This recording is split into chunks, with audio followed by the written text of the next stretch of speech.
let's talk about villains. Really interesting concept to me that I recently learned was that heroes are actually relatively boring individuals without villains.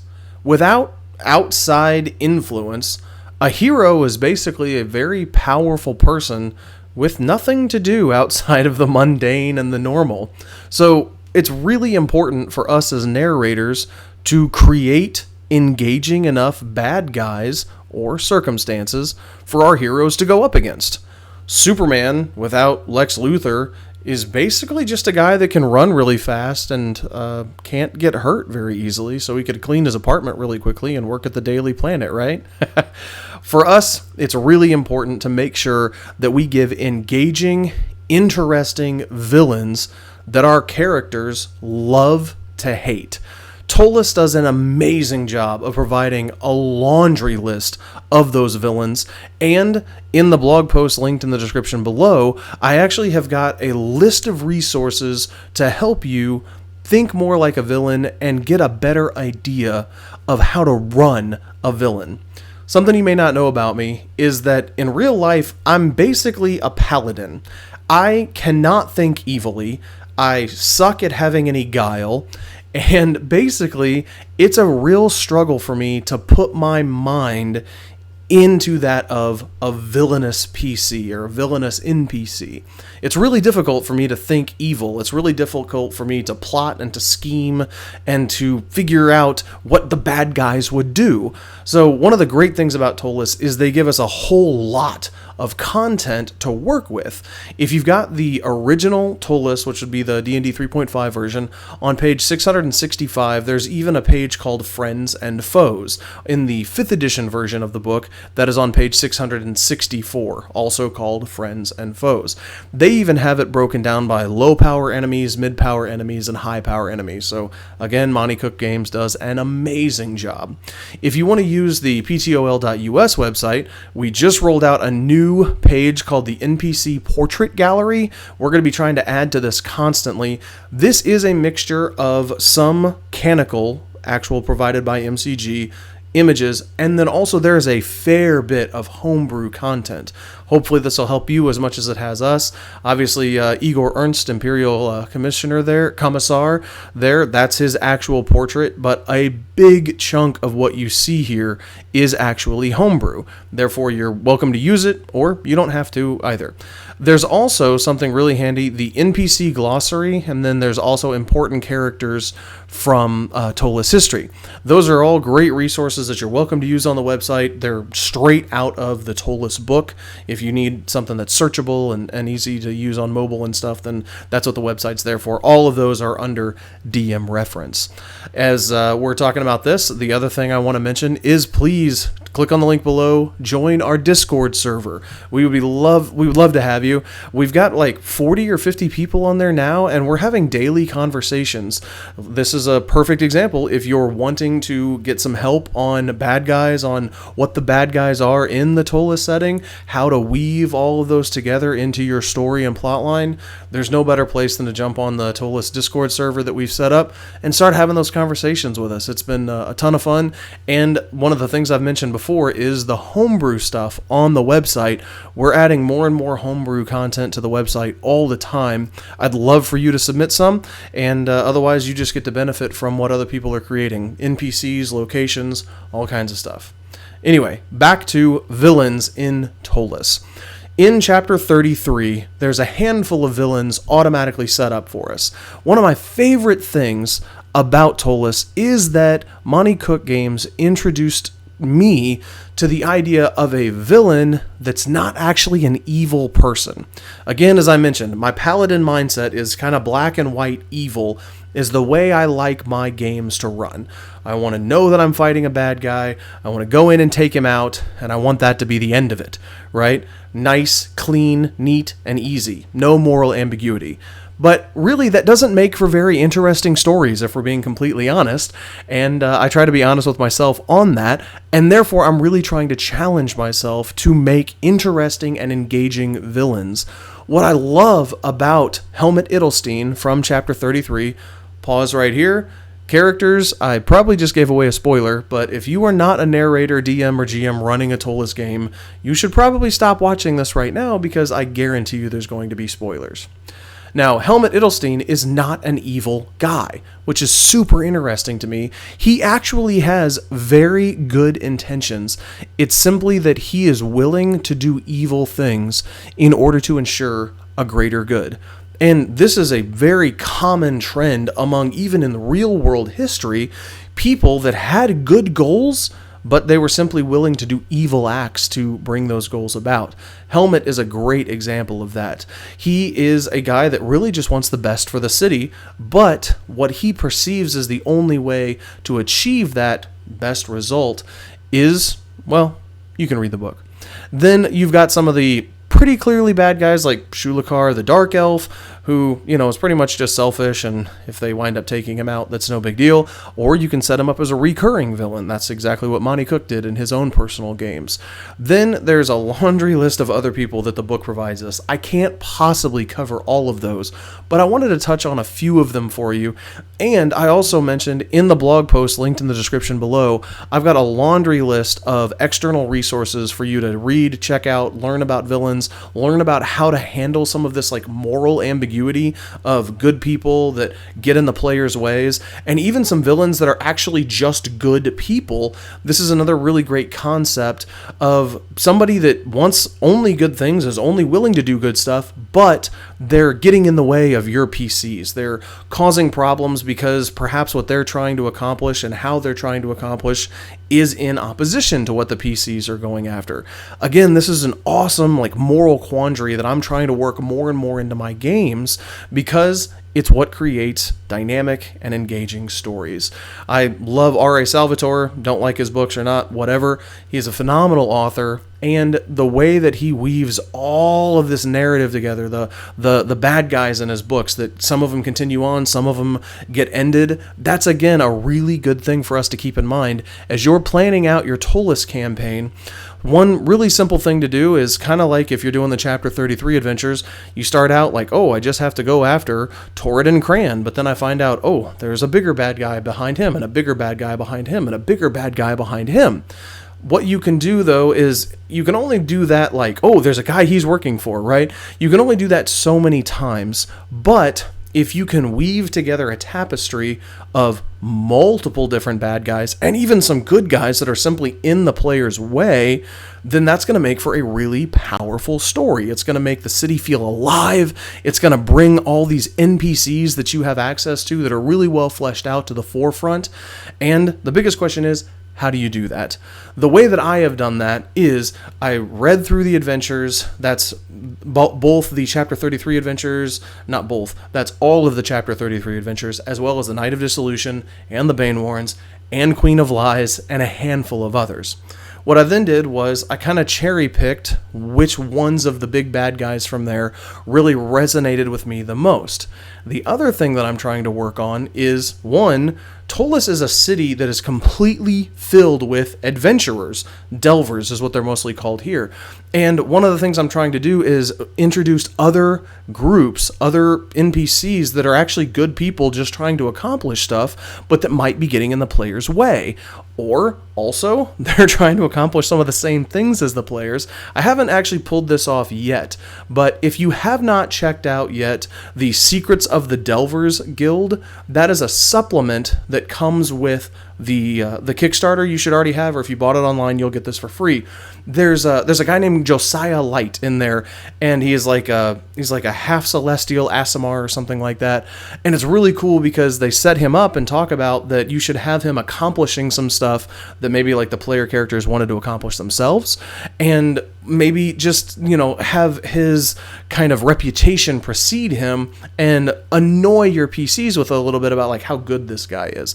I haven't had enough time to weave all of that in, and I've had so much else going on that I haven't been able to pull that off. But that's something I want to do more of, that as the characters are doing more and more, as they're more famous, that they start to rub elbows with some of these other big people, and maybe some of these other people are trying to accomplish some of the same stuff that your player characters are, which then gives you a really handy fight against the clock moment, that not only do they have to beat the big bad guys to the punch, but they also have to beat some of the good guys to the punch as well. So this is a great way to create conflict, and frankly, that's what our heroes strive on, or thrive on, right, is conflict. Otherwise, they've got nothing to do, and they're just going to sit around the ghostly minstrel and drink and eat their days away.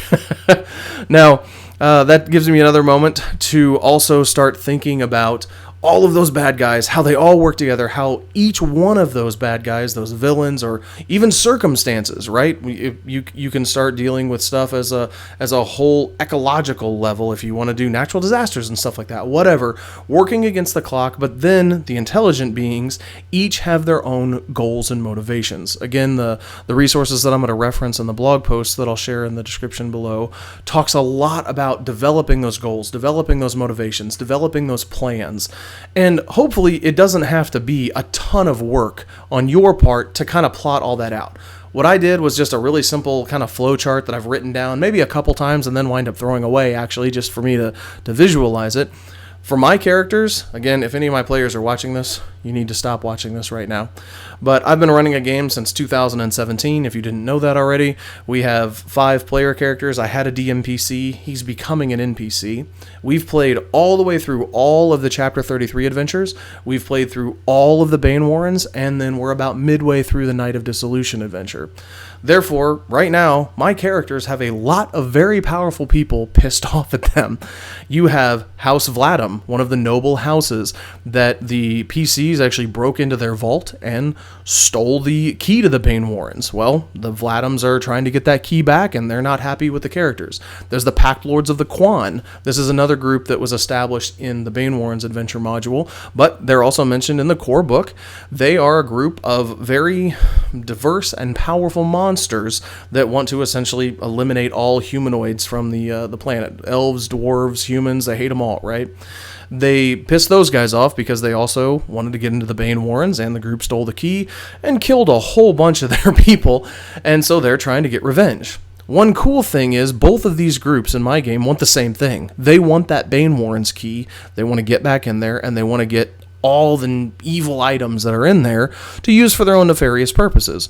So at this point, both of those groups want my PCs alive. This is something interesting also that I've kept in mind, thinking about those motivations of these villains. Both of these groups want to capture my PCs, take them alive, because otherwise if they just out and outright kill them, then they're not going to get the information they want about where the Bane Warrens key is. Whenever they find out that my characters have actually locked the Bane Warrens key inside of the Bane Warrens, inside of a demiplane inside of the Bane Warrens, which means it can't even be tracked by location magic, they're going to be pretty pissed off, and at that point, they'll probably be okay killing them. Using those bad guys, just those two, then you start to think about there's all of these other organizations. One of the places that if you're kind of overwhelmed about what to do with villains and who to kind of set up, start by just reading those Chapter 33 adventures and then read through the organizations chapter, because there's a long list. It talks about the noble houses. It talks about the relationships between those. House Vladim is an obviously evil house and an easy one to hate, and pretty easily that your characters are going to come across them and piss them off in one way or the other. Pact Lords of the Quan, again, they just hate all humanoids. So if any of your PCs have humanoids in them, then if any of your PCs are humanoids, then there's a good chance that that group's going to hate them too. What you can also see in that organizations list is there's like the Vi Assassins Guild, right? There's the Longfingers Guild, which are thieves. On and on and on down the list, there's lots of different organizations in there which your big bad guys might potentially use against your characters. There's the Sorn, the Shul, the Killraven Crime League, the Balakazar Crime League, on and on and on. What I have done is looking at those big bad guys that my campaign has got. Well, one group hired Vi Assassins, one group hired, I believe it was the Sorn Assassins, and they've tried to take out the group, but really they were trying to capture them. I even had a phase spider at one point capture one of our PCs, and they interrogated him and used this cool dream machine that's actually in the Bane Warren's adventure module. Read through that, it's really interesting. I'm also trying to involve, like, Helmut Idelstein. Again, he has a goal that he wants to protect and save the city. My characters have actually had, I think, 2 or 3 sit-down meetings with that NPC now, and he's tried to win them over to his side, explaining, hey, I've had these prophecies. My players even benefited from a couple of his prophecies. One of them allowed them to actually find Shulakar the Dark Elf and go after that bad guy, right? So Helmut knows that he's not completely crazy, and he's trying to do a good thing, but he's not doing it in the greatest way. Then, from the Night of Dissolution, one of the biggest bad guys and groups that you can put together is the Chaos Cults. If you don't want to use that adventure module, there's still all of these different disparate Chaos Cults, and most of them have pretty bad intentions. Some of them so bad as literally the Tolling Bell quote with one Todd. He wants to basically end the world, and so he's one of those pretty easy to hate cataclysmic bad guys. Well, you don't always want to have those, right? I'm trying to introduce some of those good guys that are conflicting with my PCs, but then the Chaos Cults are now aware of my group, and they're going to start doing things. They are an example of a group that is completely fine just straight up killing the player characters, so they're going to be doing some bad stuff to go after them and prepare themselves because they want to learn more about the PCs. Something to keep in mind, too, about your bad guys and about your villains is in the city of Ptolus, there's thousands of people. Therefore, your player characters aren't going to be living in some hill in a faraway location where if anybody walks up to them, it's going to be really strange. No, there are constantly eyes on them. If they're sitting in the Ghostly Minstrel, if they're taking a carriage from place to place, if they're just walking down the street, your bad guys can very easily use divination magic to spy on them, can use people to spy on them, and there's all kinds of other things, like a cat familiar would easily be missed, a bird familiar. This is where you can really start to get creative with the Ptolus campaign setting, because your people, your NPCs are able to watch your PCs very easily. My DM PC, who's transitioning to just an NPC, Beli Ekik, as I mentioned, I'm using Matt Colville's Strongholds and Followers book to actually create an information network. I'll be completely honest with you, I'm basically making him into a human Jarlaxle with Ptolus as his information network for Bregendaerth, as opposed to the city that he's in all the Drizzt books. Shameless plug there, but I love Jarlaxle, and so the concept of playing a character like him was too good for me to pass up. Sorry. But that's one of the things I'm doing, is he's creating an information network, which then will be able to help the PCs. Your PCs could absolutely do this as well. They want to develop NPC relationships and allow them to spy on these bad people that are probably coming after them as well. There's a ton of role-play opportunities in there. Check out the links and read through some of those articles. There's even a couple articles I'll share with you that are like great bad guys to include in your game, great villains to run your PCs up against, campaign ending villains, like to give you that stair-stepped approach of more and more and more powerful. And then there's some really good guides that I shared in there, just basically telling you how to think like a villain. If you're like me, that's really hard for you. It gives you some ideas and some kind of plot points and ways to take notes to put all that together. But the idea is, guys, we need to have good villains, and you need to be setting them up constantly. There are things and little tidbits of information that I have dropped into my campaign years ago that my players have no idea will eventually culminate into these huge plot points. Again, I know the book is super, super thick, and there's a ton to it, so don't get too overwhelmed and thinking you have to do all of this right now. That's what the Discord is for. That's what these videos are for. I'm trying to set you up and get you started. I've already given you a few. The perfect start to that is if you just run through the Chapter 33 adventures. Helmut is a great great person to set up as one of those villains. If you want to have him turn completely evil, there's a precedent for that, and you can read through how that plays out. There's Shulakar the Dark Elf, there's Torridon Cran, then Linnet Cran, and then you've got the Balakazar Crime League and the Killraven Crime League. Just those right there would be enough to keep your character's head spinning and have assassins coming after them and bad things happening. If you want to get into the really exciting Bane Warrens and Night of Dissolution adventures, and then the Queen of Lies, which involves drow and drow houses and Underdark things, that's all kind of stuff. Just read through those like a novel. Take some notes about the stuff that really resonates with you, and then you can start weaving in those plot points, which is what I've been doing since 2017, and it's been just a ton of fun. Please leave your information in the comments of anything that you want to hear for future videos that I can make. Tell us in the comments what you're doing for villains. If you would, it would be also good if you're leaving a public comment on YouTube. Obviously, I'd like you to do that for the algorithm. Also, subscribe and click the little bell icon to make sure you get notified when I upload new videos. But also jump onto the narrators only section of the Discord channel, because there it's completely okay to give out spoilers. It's only going to be narrators in there. We also have a players chat. If you have players in your game that you'd like to join the Discord, we can set them as a player status so they don't even see the narrators only chat. Therefore, you don't have to worry about them getting spoilers. We're getting more and more people on there all the time. It's just a ton of fun. Great group of people that we've got so far. Hopefully this has been useful to you. If you've made it this far through the video, let me know what you think of my new microphone. Hopefully I sound a little bit better, and now I don't have a big headset on me anymore. I went ahead and broke down and I bought the Blue Yeti USB microphone, and I think it sounds a lot better than what the other one did, but obviously let me know in the comments if you made it this far. Subscribe, like the video. You've heard all this stuff like a billion different times. Join our Discord channel and let me know in the comments what you think about this and what other videos you'd like to see. I definitely went off book with this. I've got a list of video ideas. This one just popped up in my head because I've been doing this research myself, and I was thinking, you know, I bet my awesome subscribers would like to hear about this. So hopefully it's been useful to you. If there's a follow-up you want or more information you want about any of this, let me know. Otherwise, I hope all your dice come up 20.